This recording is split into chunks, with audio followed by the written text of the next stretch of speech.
Okay, so today, guys, we are going to be making an Albondigas, which is Mexican meatball soup, I guess.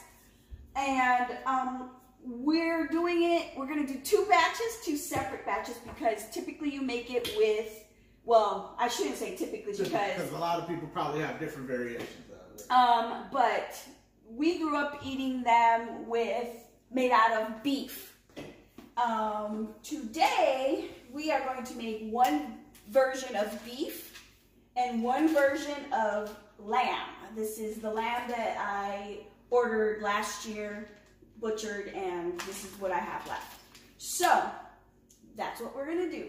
Now, I grew up making it one way. He's seen people, I've seen her and my mom and my other sister make them all different ways. Her more close to my mom. But he didn't know that I did this one step that my mom didn't do, which was to sear the meatballs before you put them in your vat of water, soon to be broth. Which when I do mine at home, I don't do. You don't sear. I don't the sear. Other thing, which I think is I'm super excited to see how this turns out. I think it's a great idea because, like, unlike a meatball that you would do for like a sub or something like that, any meatball that sear locks in flavor. So yes. I'm curious to see this. The other thing that I do, and this isn't consistently because it just really depends on what I have on hand, is I'll do a 50-50 broth. So I'll do 50% beef stock and 50% water. Okay, I thought you were going to say chicken. I was like, all right. No, beef. Okay. Because we're cooking with beef. Right. So I don't think I have any beef stock today, but that is the other thing I will do because it just punches the flavor way up. So how do you want to do it? I personally think if you were going to sear them, you get an awesome sear off of the Dutch. I know you keep saying you don't think that you've done them in both. I don't know. Okay, well, so let's do them how you want to do it. No. Okay. To start off, I think we should do them sear one in one and sear the other in the other one. Period. That's okay. It's going to have to be because we're cooking two different batches. Because if we sear them both in the same container, well, you're going to lose. The one's going to taste like the other. Exactly. Beef is going to taste like lamb. Well, yeah. And lamb might taste like rinse it out, but you lose all of that flavor. But then no, because the whole point of searing also is to get the bits. I know you lose all of the flavor. Yeah, exactly. So we're going to sear one in one and one in the other. So, question: which one are we searing in this? The lamb. Okay. Because that's the twist. We've never done beef or lamb. I've never had lamb albondigas. I've only had beef. I've had lamb meatballs before, but not the way. Not the way this is. Not the way this recipe is. No. So, basic ingredients are salt, pepper, garlic. We have garlic powder and minced garlic because I like the extra punch. And of course our meats, beef and lamb. And then you're also going to need rice. Now, these are not exact measurements. Do not ask me for exact measurements because I will never, ever, ever be able to give you exact measurements. And I'm sorry for that. I will work to be better on that, but don't hold me to it. And we probably won't be using, well, no, because it's two batches, we will be using this. So this is about 2 cups of rice. Tomatoes, cilantro, and a fresh onion, or 2, actually 2, depending on the size. And then, so I'm going to let you mix up the meats. Okay, y'all, he's about to get fancy schmancy on us and show us. Listen, just what so from the, home cook level to professional level, if you're going to be going out professionally and wanting to do stuff in the kitchen, you want to look sharp walking into your kitchen, always have your knife. A chef should always have their own knife. I don't care how many knives. Where'd you get that set from? Your kitchen has when you go to that job place. You should always have your own knife. This is my collector set. This is just knives that I've bought over time that I like, and I'll break them down a different time, another time. Yes. But you should always have your essential knife, your little set. You should always have a thermometer in there. You should have you a nice potato peeler. Okay.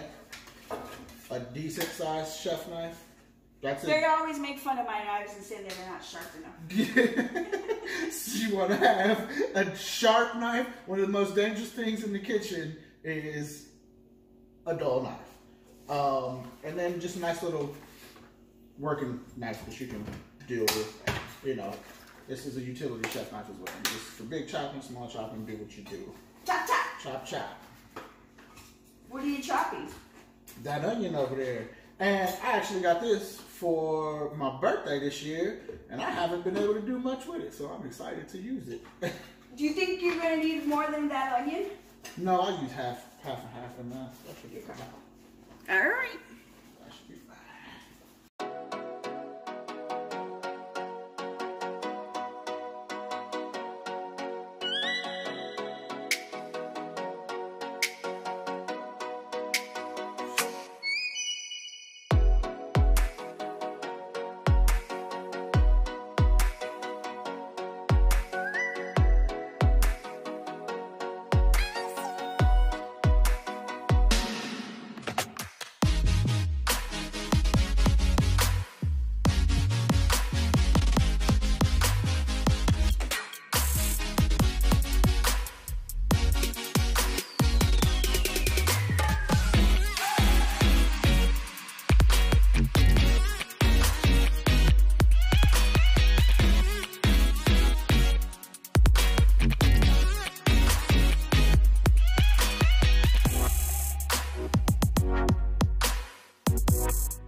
albondigas and the lamb albondigas.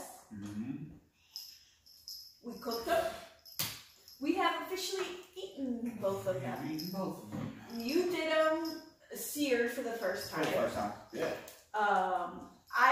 and the lamb was a first for both of us. Both of us, yes. So, what is your take? 100% going. I will be using the sear method in my foregoings from here on out. Yeah. It is. I don't know if, and while we were eating, Maggie said she doesn't know if you lose flavor when you just dump them into the pot of boiling water. And I was like, I don't know if you necessarily gain more flavor, but there's more flavor in the sear. And this is coming from me who does not do the sear. Yeah, I think to me, generally speaking, the meatballs absorb, the albondigas absorb too much water when they're not seared. And they stay, and so to me, they which is one of the reasons why I started searing them in the first place, is because they almost tasted like water. Yeah, and let me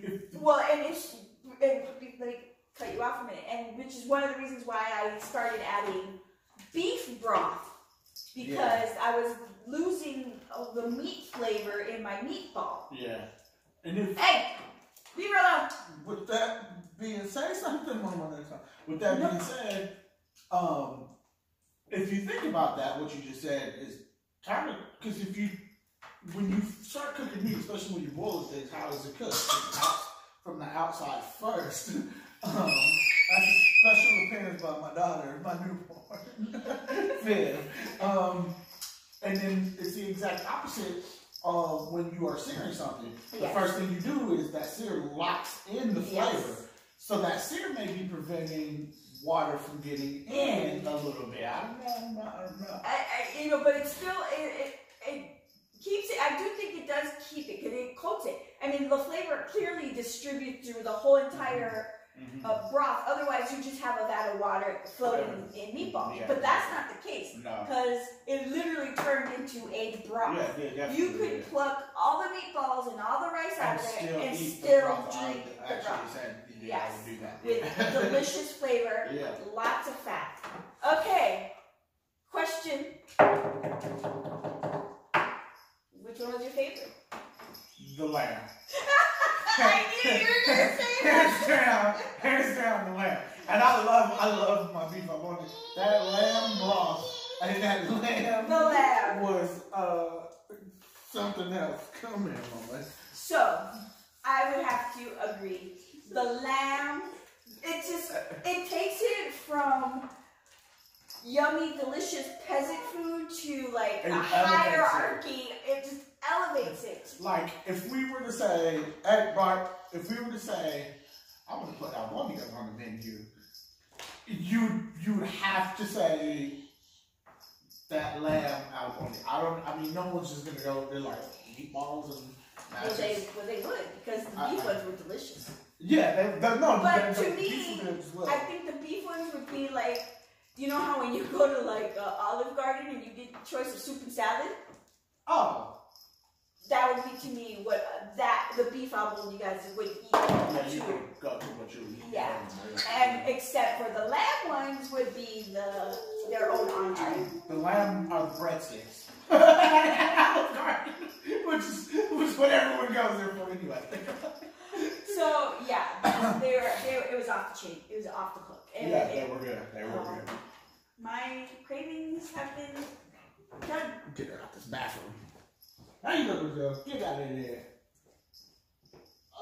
And your cravings are done. Is that what you said? Yeah. So you had lamb craving and albondiga craving? No, I just had albondigas, but it was just delicious. Yeah, I was just gonna make them with lamb, and then whatever happened. Because I didn't remember that I had the beef. Because that came in my box. That was pause. Pause. My imperfect delivery box. There we go. No. Finish. You lost me. So no, yeah, they were both legit, and now I'm stuck. And now you know how I cook. Because that's how I cook it. The one caveat I will say was for me that had a little bit too much rice. What do you think? It's not as much rice as I'm so used to. It was a little bit too much, but not like No. Not to where I would complain about it. It made me go, oh, this is actually too much. I've been thinking about that actually the whole time I was eating because that fucking lamb was so good. But the rice was just a second thought. Like, yeah, I mean, and I don't know. I think the beef had more rice than the lamb did. Because I didn't think that the lamb had a lot of rice until I got. You didn't say it until you got to the beef portion. Did you have some of the rice left over no. from your... I wanted to make sure to get everything out of my bowl from the lamb so that it didn't contaminate the beef. Yeah, Okay, that is all we have